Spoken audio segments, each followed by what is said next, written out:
Usai Lebaran, Dani Pomanto siap tancap gas untuk Pilgub 2024. Wali Kota Makassar 2 periode ini mengaku akan menurunkan 2 lembaga survei untuk melihat peluang yang ada.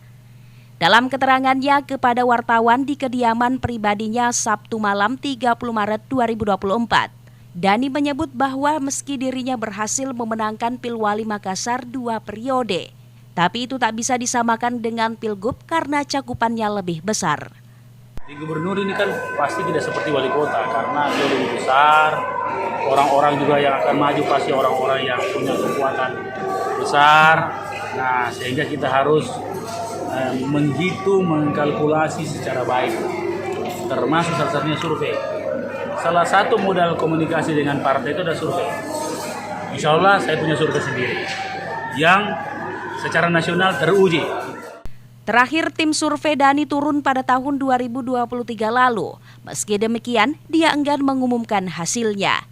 Wali kota berlatar belakang arsitek ini menyebut, meski selama ini banyak baliho Dani yang terpasang, namun baliho itu diklaim sebagai dukungan murni dari masyarakat untuk maju Pilgub.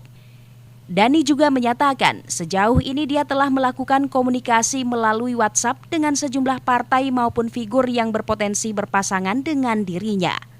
Khairuddin, Fajar TV dan Fajar Radio melaporkan.